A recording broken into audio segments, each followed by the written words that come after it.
Welcome back to The Great Detour.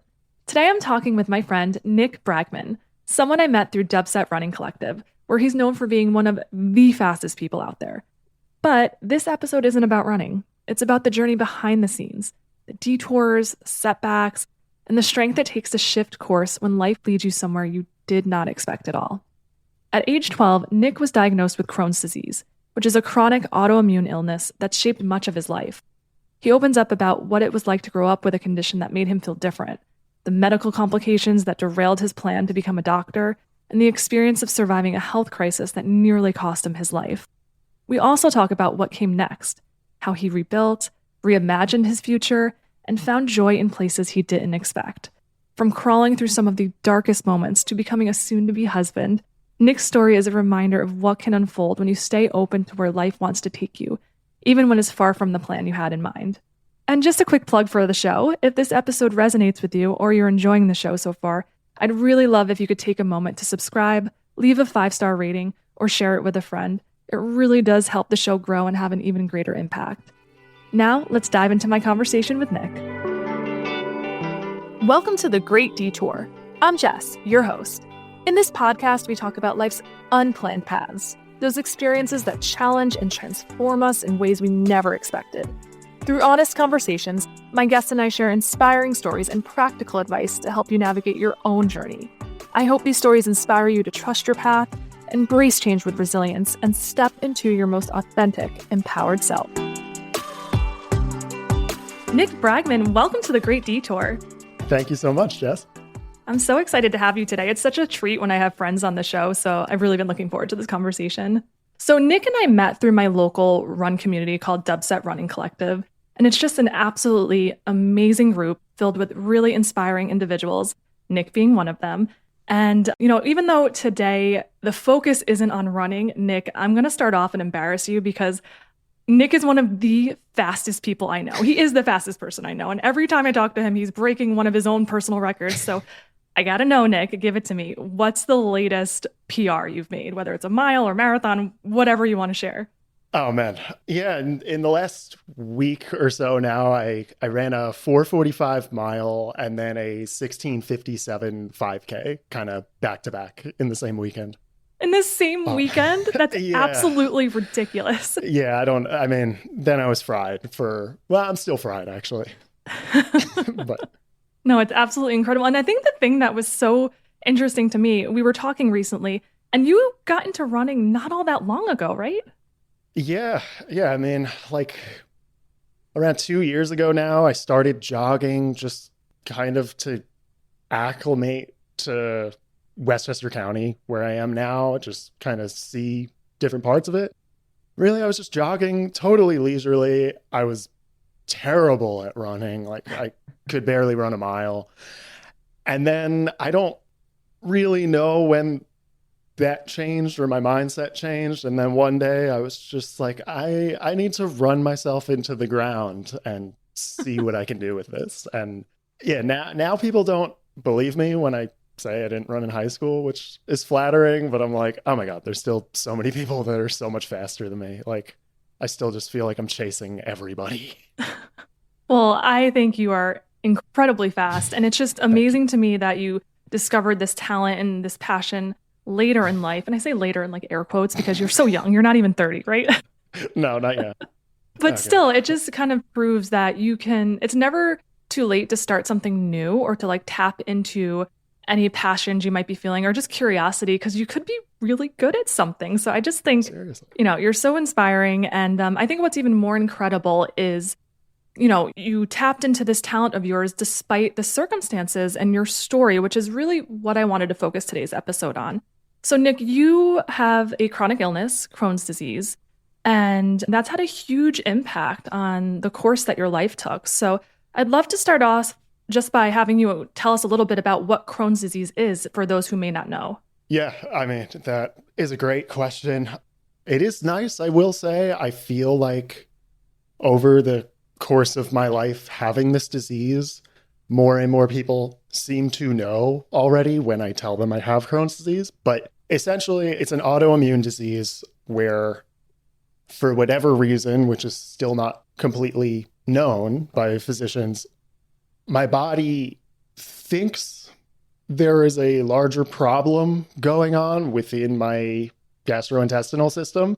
So then it starts attacking itself essentially and then gets very inflamed. So it can be anywhere from your esophagus to your colon, just anywhere within the tract, and pretty much anywhere in there. I've had an issue at some point or another. Yeah, it made it difficult to keep food down. I mean, I can get into the scope of it as we talk, but yeah, essentially your body gets confused and then fights itself and then fights itself fighting itself. And then you just end up in a feedback loop forever with that.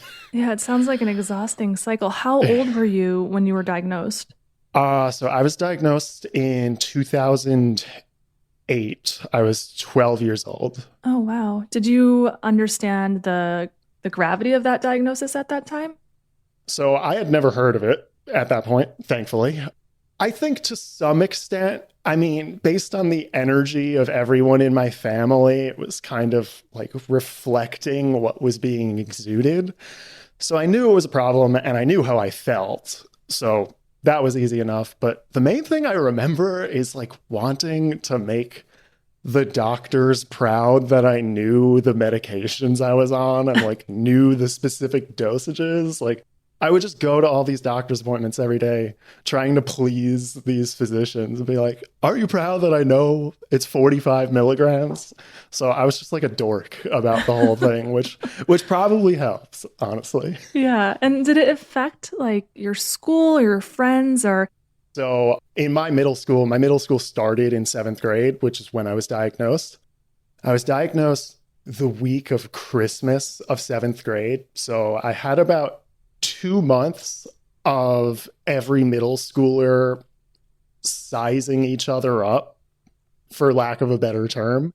And when you get a chronic illness and everyone is 12 and trying to figure out who is like cool and who is weird, getting the chronic illness puts you into one of those categories really quickly. And I was not cool for getting that. Oh, that's hard. I spent the better part of 7th grade then actually getting homeschooled after that, because for a while physicians were trying to figure out definitively if it was Crohn's disease. I remember the first thing that was on the table was just salmonella, like an acute incident.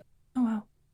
And it kind of kept going. And I had a few good friends that I actually still have to this day. So I'm very lucky in that regard. But I remember they would be coming over and like dropping off my homework almost on a daily basis for a while. And every day they would ask how things are going, when are you coming back to school? And every day it would be like in the mid-afternoon and I'd feel okay. And I'd be like, hopefully next week. And that persisted for probably a month. And pretty much every day, come 5, 6 o'clock, I would just get hit with like 103-degree fever and I wouldn't be able to eat. And it was just this process every night. So it just went on and on and on. And finally, I had a lot of my teachers coming to my parents' house to keep me up to date. And yeah, I think I was out continuously from Christmas break through Easter break with 1 week exception where I tried to go back and it did not work out. So I had a lot of alone time at a very interesting age to be like not socialized. Yeah, that's such a pivotal age. Honestly, I wouldn't go back to that age if you paid me. It's such a hard age, and especially middle school, you're navigating social dynamics, like you mentioned, and in power dynamics and who's popular and who's not. So to be completely removed from that and not even have like a fighting chance to make friends, establish yourself, that must have been really hard on you. Yeah, it was tough because I felt like I was doing a decent job at that before getting sick. And then when I did go back briefly, it was more like I was an urban legend than a human being at that point. It's like, oh, that's that guy, Nick. We've heard of him, right? Yes. He goes here, he goes to this school. And the craziest thing, this is the only thing I remember from middle school, is I got to my Spanish class the first day I was back. And for some reason, the teacher was also on board with this happening. He was aware of it. I got there and there was a science class full-size skeleton in the desk that I used to sit in. What? And the joke was that that was me. They put a dead person in my seat to say, welcome back. And then I vanished again 4 days later. So I guess they kind of got me there. But yeah, it did not feel great. Oh, I can imagine it wouldn't. I mean, I'm sure their intentions were to make you laugh, but it's kind of eerie when you think about it. It's just like this weird placeholder, and you weren't able to participate, and it's almost like a ghost of you was there. You couldn't Seriously. be there. Yeah. Wow, that's hard. That's very traumatic as a child. And I'm Yeah. sure you took that with you and internalized that. And that's what I wanted to transition to next is I know you, similar to me, had a plan for your life. You had the checklist and all the things that you wanted to accomplish, and you're such a motivated and ambitious person. And I know Crohn's played a huge role in kind of taking you off that path. So tell me a little bit about the plan that you had for yourself. Yeah, so it's interesting because I feel like Crohn's disease both helped develop the checklist style plan, and then it also led to it deteriorating a few years ago. I literally went into my guidance counselor in 9th grade with a literal checklist of every class I intended to take from 9th through 12th grade, with the periods broken down based on historically when every class ran. So you and I are the same person.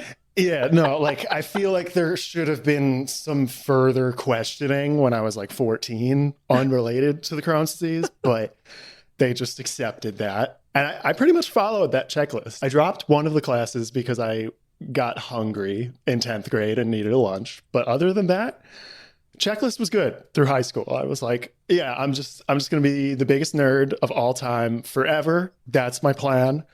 Getting Crohn's disease, I was really inspired by my pediatric gastroenterologist, and she specifically specialized in this subfield within gastroenterology where she was helping people at the adolescent age. And I really wanted to do that because why think about any other option in my life other than the thing that directly impacted me at that point? But I also, I don't know, I loved math and science. So I was like, yeah, this sounds like a great goal. And I tried to do everything perfectly to get to that goal until I was around 18 or 19. And it was going well. I was supposed to go to this specialized program that combined undergrad and an MD program. So it was like an accelerated program? Yeah. So rather than having to check all the boxes, do a million different volunteerism things when I was an undergrad, it was kind of, hey, go to CUNY's Macaulay program at Brooklyn College. Don't royally mess up. Take the MCAT, do solid, and then you'll go to SUNY Downstate Med. So it was like, great. This is like a ticket. There's no uncertainty. I know what the next 8 years of my life is going to be. And I made it 6 weeks into that before it imploded, because right before starting my first semester, I was still continuously having issues with Crohn's disease. I never got to a point where I was really physically vital in any way. It was just like, hey, you're going to be kind of sickly and frail forever, I guess. Just this is your life. And I was like, I'm going to kind of ignore that and try and just live my life. What were you doing to treat it? Was it just medication that you were taking? A special diet? It would be a special diet when I would have a particular level of flaring up where I was at higher risk of getting hospitalized and things like that. But frankly, even when it subsided from that point, it was just, I went through a litany of different immunosuppressants. The solution has just always been like, let's turn off your immune system as best we can. Which I'm sure causes a whole slew of other problems. Yeah. And frankly, most of them didn't even work. So I was on one that worked okay. And then around the end of high school, it stopped working. That was the thing that gave me some hope that I could actually become a doctor one day and be reasonably healthy. And it stopped working. And when it stopped working, ironically, the reaction was my body thought that was an intruder. So then it both had my immune system turned back on full throttle, and it was attacking this foreign agent in my body. So I went from being probably 8 out of 10 healthy to incapacitated in a week. Wow. And I met with a surgeon because we meaning my parents and I guess, but just ran out of options at this point. There was one other medication that I hadn't tried at that point, and the side effect was something along the lines of a very non-negligible chance of my brain just completely inflaming and like bursting out of my skull. So they don't like to use that one, and that didn't sound good to me. Yeah. So went with the surgery, which my parents did not want me to do, but I kind of felt like I was out of options. And I will say, like, my dad was adamantly against it. My dad has ulcerative colitis. He's been through many similar things to me. He had a surgery when he was younger. He had reasons for thinking it was a bad idea. And he was right. I got the surgery 5 days after my 18th birthday, which was about a month before I started my first semester of undergrad. And they didn't tie me back together completely. And pretty much every day I felt weaker and weaker, but in a way that was different from how I was used to feeling just getting impacted by Crohn's. Did you know something was inherently wrong? I kind of just thought that the surgery solved, well, this is going to be very vague, but I thought it solved the original problem of I had this one section of my small intestine that was so inflamed that it was beyond repair, where even if I went into remission, it wouldn't fix itself. So they're like, this is just dead stuff in your body. Let's get rid of it. Cool, that's reasonable. But then I just kind of figured that the Crohn's disease found a different way to fight me. And I was wrong. What it really was the surgery was not successful.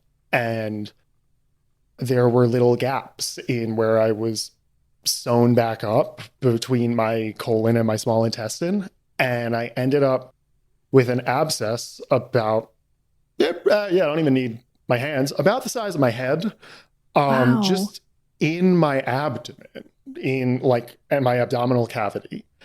So every day felt worse because this thing really was just amassing more volume. And then that was fighting me, and Crohn's was fighting me.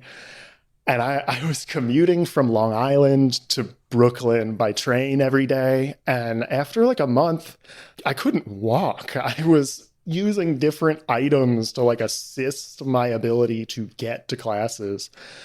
And then come like mid-October, I took a bite of a chicken cutlet and I thought I swallowed a knife. I felt it go into my body. And I felt myself pretty much rip in half. And even then, still wanted to follow the checklist because my parents were like, you're going to the hospital tomorrow. You can't stand up. And I said that I had a chemistry lab at 10:10 in the morning. So I still didn't figure out what my priorities were at that point. Sounds a little bit like maybe denial that you just didn't want to. I think the mind is a powerful thing. I've been through it too. Sometimes when you don't want to see things, like you won't see them. So this whole time you have this surgery with the intent of going to school after that. And then you do go to school after that. And now you're just struggling your way through it. Yeah. So what happened after that? So I did go to the hospital. They still didn't identify the issue. They just put me on IV nutrition for a few days. The pain subsided. They didn't find anything. I got sent home, which even at the time left a sour taste in my mouth because I was like, all right, you seem to have identified the cause. Now what? Now I'm going to go home and start eating, and it's going to happen again. Were you scared? Oh, I was terrified. I was like, this is 100% going to happen again. And is this the cycle of my life now rather than just feeling sick and going to be incapacitated? So when I went to the hospital, though, I did admit that I was too weak to continue going to school at that point. So I pulled out of this program that I really tried so hard to get into, gave up pretty much immediately. I was given the option to go back when I felt better, but I knew deep down, or I thought I was never going to be in a position where I'd be healthy enough to do something like that with my life or anything really at that point. But so come 2 weeks after I get released from the hospital, exact same thing happens, exact same meal. It was chicken parm. I guess I was eating probably like 3 things at this point, but You love breaded chicken, so, huh? yes, I still do, but which probably wasn't the best thing at the time either. But this time I was eating alone and my parents were asleep and I couldn't walk. My phone was in a different room and I had to pretty much drag myself by my upper body several rooms through my house to get my phone so I could contact my parents because I didn't even have the strength to yell. I didn't know that Crohn's could be like this. Well, and this isn't Crohn's, this is like the result of your surgery, but like, Yeah. man, what a crazy series of events. It took you this far where you're literally crawling across your house to Yeah. call your parents who are still in that house because you don't have the strength. Yeah. That's wild. Yeah. And it was a repeat incident.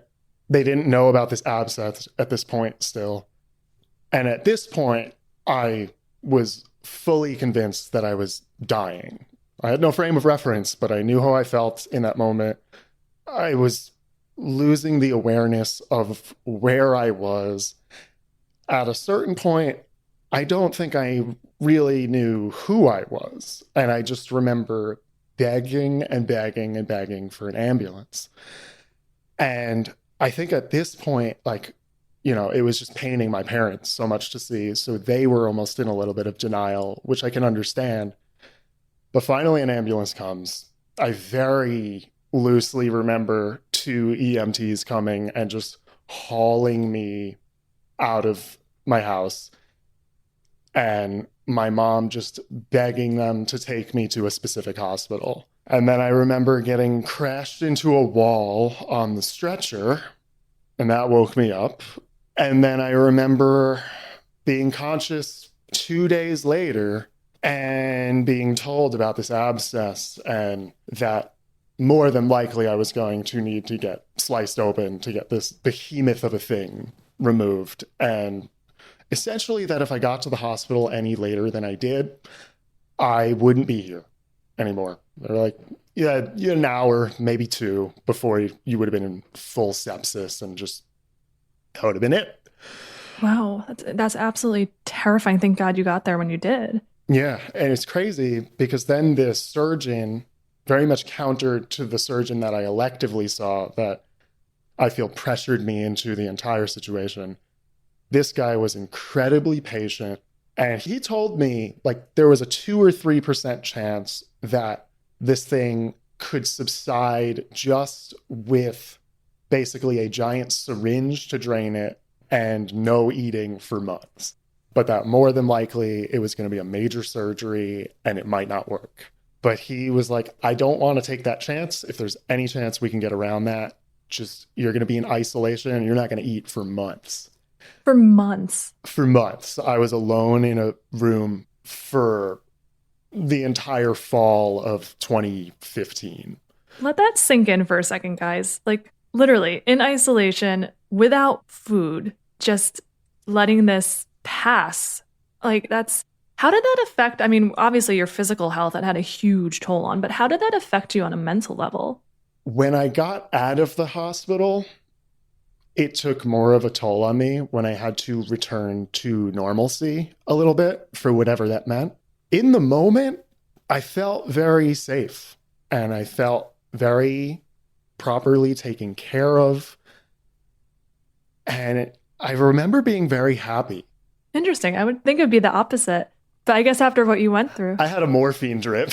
Like there were things that helped in the moment, but no, I felt very safe. I had a lot of confidence in them with just, it was the first time I felt relatively normal in a long time. So I almost didn't want to let it go. And Interesting. I was terrified to come home because I still was convinced it was going to happen again. Like at that point, I definitely lived with some form of PTSD for a very long time. And I think I still do in some ways.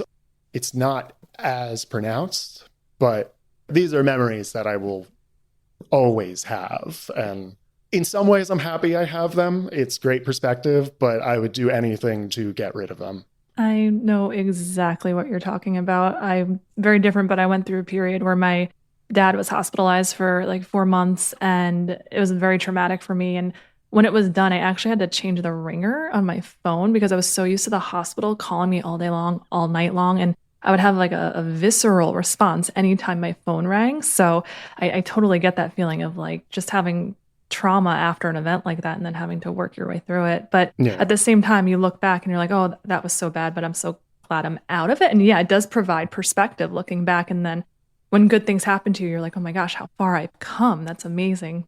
Yeah. So that period of isolation, so it worked. It did work. Yeah. Dr. Joseph at South Nassau, if you're still out there, I love you. I don't know if you would remember who I am. It's been a long time. And I did keep busy. Like I always loved school. So even though I You were a left, nerd. yeah, like I was such a nerd. And, my health didn't immediately improve to a great level, but over the next year, I did go back to school. I did end up back in the hospital for Crohn's related problems again. And that time I didn't drop out of school. I was like, nope, I need to figure out a way to navigate this, like, even if this is going to be my life. So at a certain point, I got through my illness because of this checklist that I still loosely had, but now it wasn't a means to a defined end. Like my first whole time in the hospital, that was the end of wanting to be a physician. You don't go in the ICU and then in isolation for several months and then come out and say, I really want to work in this place now. Like you said about the ringer, didn't want to hear any noise, see anything remotely related to a hospital. Still, I will do anything I can to avoid going to doctors within reason now. Understandable. So how did life change for you after that? So you went back to school and then what was the path that you took after that? So it was very nice, because the first time I went into college, I had this whole plan. There was never any variance involved in making that plan. It was once again, here's what I'm going to do. Here's when I'm going to do it. This time I signed up for classes. I vaguely had the idea of being an actuary in my head because my dad mentioned it to me and I was good at math when I was younger. But I just signed up for a variety of classes. And then I really fell into loving like pure math and physics and things that I never thought about. Like it was really nice to just fall into that and then go all in on it. I feel like I discovered it by happenstance just because I took like intro to proofwriting when I was a sophomore. And then one semester later, I'm like doing abstract algebra and real and complex analysis and 3 physics classes. And I'm like, oh my God, this is going to be my life. And now I'm an even bigger nerd than I was when I thought I wanted to be a doctor. Do you ever feel like a loss of identity? Because for so long, becoming a doctor, that was like a huge part of your identity. And then, you lose that because of Crohn's and this botched surgery. And then now you go into this other path. And then, was it just like a big adjustment mentally to like how you viewed yourself and your identity? I think it was adjacent enough that it didn't feel like a huge adjustment. Whereas if I went from a med program to an English major, that would have felt like a big shift. But I was like, oh, well, I'm taking some math classes, I'm taking physics. I was going to do that anyway. But it was really freeing to learn about things that 18 months prior I didn't even know existed. I think that's really cool. And that was my biggest takeaway from spending 7 years of my life just studying math, is just understanding how much that I don't even know is out there. And math was just a very microscopic example of that can be applied to any facet of any of our lives, really. Sometimes, especially when our plans don't go according to plan, it can feel very like we can feel trapped, stifled, like there's no hope. But there's so much out there. It's just a matter of, I think, listening to your gut and what's pulling you and leaning into that. And there's just so many different avenues you can take. And I hear what you're saying. I think it's like very freeing to step away from the plan. And you still like, you stepped away from the plan and you created another plan. But I wonder, it seems like you've developed more of a flexibility and like are just more open and don't have the rigidity that you had before. Yeah, no, I like saying yes to whatever I can, really. Even this, a few years ago, and I came to you with this initially saying like, hey, I think I have something to say. Not a chance in hell I ever would have done that 3 years ago, even maybe last year. Like, it's nice to get thrown into things. Sometimes you need to just get thrown into them. And my life is fulfilling because of many experiences like that, like this, like Dubset even. Mm-hmm. Like, I never expected to have a cohesive friend group as an adult. And that happened because I put myself out there, and so did a bunch of other people that are all just trying to expand their horizons, really. And that wasn't me. It was this. I don't even have a horizon. I have a box, and here's everything I need, and it's already in there. I'm good. That was not good. That's not a good life. Do you think you would have put yourself out there had you not gone through the things you went through? Do you think it would, like the pain and suffering, like that they were an impetus in having you put yourself out there? And I would like to say yes to that, but realistically, I think the answer is probably no, because if I didn't have any adverse situation, I would have just stayed on the path I was on, even if I was unhappy, which I did feel unhappy about it, but it was also available to me. And I was like, this is not a life that I grew up having. My parents were not physicians. Like, oh, this is like a golden ticket for me. So just take it even if you don't enjoy it at all. And it could have changed. I was not doing it for long, but I think unless there was something major, I would have went as far as I could with it. And maybe I'd be working 80 hours a week right now in a residency program or something. And hopefully I would have found a lot of meaning in that for the right reasons, but I don't know. No, it's interesting to think of like the butterfly effect, or like what would have happened if something didn't happen or you made a different choice. But it's inspiring to hear that even when things fall apart and don't go the way that you expected, that there's another way, you know? Yeah. And I'm curious for you today, like what does your life look like today? Is Crohn's still impacting you in the way that it was in the past? It has definitely relaxed itself. It does impact my life, but now it oftentimes feels more like an administrative burden than a day-to-day life issue. There are certain things, like part of it is even through running, I have drastically adjusted my diet. But it must be a nice feeling to look back on how far you've come from that young guy crawling across the floor trying to find his cell phone to where you are today, where, yes, Crohn's is still affecting your life, but it seems like you've learned to work with it and it's not having the same impact that it was before. And that must be like a really nice feeling. Absolutely. I mean, my favorite thing, and it's kind of similar to when people ask if I've been running since high school. Mm-hmm. Nobody would know that I have Crohn's disease now. I had no idea. this is the most detail that I've discussed my health in a decade, probably. And that feels great. And I'm really happy that I'm doing it. I think it's nice to actually just look back on how it's changed, because it's been subtle shifts. There haven't been many days where it's like, hey, today's the day, everything's good now. Mm-hmm.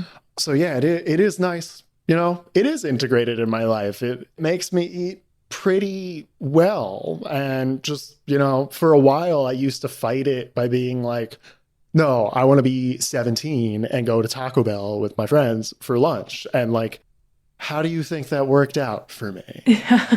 So it's like, why couldn't I have just accepted that 10 years ago? Yeah. But you're a kid. You got to learn the hard way sometimes. Yeah, no, I knew it was stupid, but I just wanted to be stupid. And at the time, I guess it was worth it. Yeah. I mean, I'm very glad to not be eating Taco Bell. I feel like that just wouldn't go well either way at this point, but I don't know. Sorry if you're trying to get a Taco Bell sponsorship for this. I think we're good. No, it's just an incredible journey you've been on. So right now, like, what are you looking forward to, or like, what are you excited about in your life right now?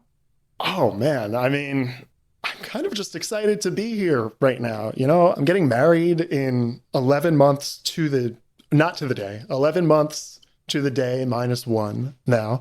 To an amazing woman. You have a beautiful, wonderful fiance. Hi, Holly. It's going to be weird when you listen to this and then I go hide in the bedroom because I hear my own voice.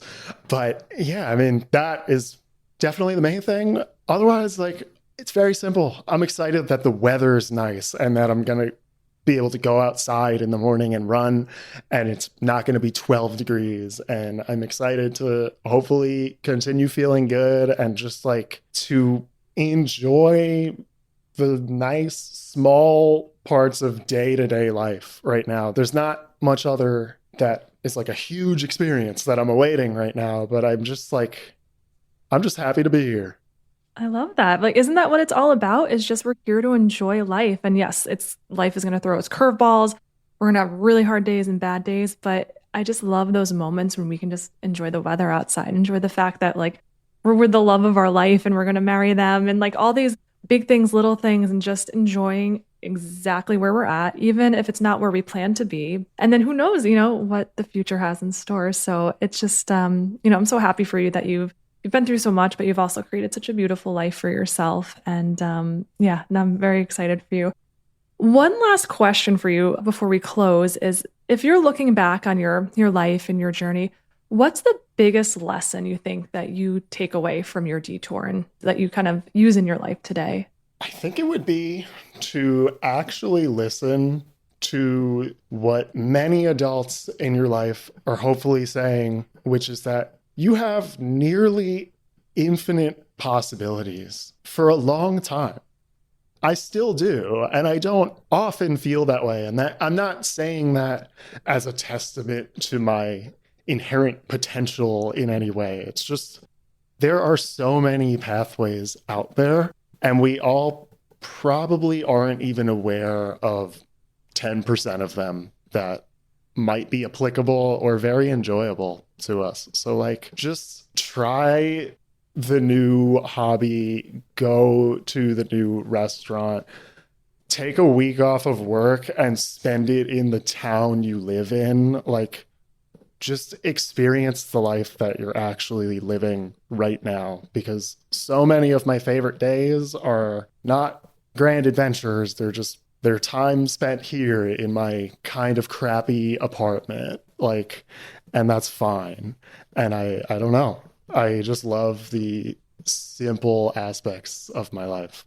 So I love that. Like, I think it's just to be open. Yeah, exactly. That's exactly what I was going to say. Just be open to whatever life might have in store for you, and then like just enjoying the moment that you're in right now. So, Nick, thank you so much. This was such a wonderful conversation, and you know, it's just really brave to be that vulnerable about your health and about your story. And I think, you know, by sharing the parts of your life that didn't go according to plan, it really helps others who are, you know, maybe battling chronic illness or just going through their own unexpected detours in life, just to feel less alone. So I really appreciate you, and I really enjoyed our conversation today. Thank you so much, Jess. Yeah, this was wonderful. Thank you, Nick. Thanks for listening to The Great Detour. If you're enjoying the show, I'd love if you could leave a rating or review wherever you listen to podcasts. It really does help the show have a greater impact. Also, don't forget to subscribe so you never miss an episode. Have your own detour story? You can share it with me by visiting thegreatdetour.com or The Great Detour on Instagram. Thanks for taking this journey with me.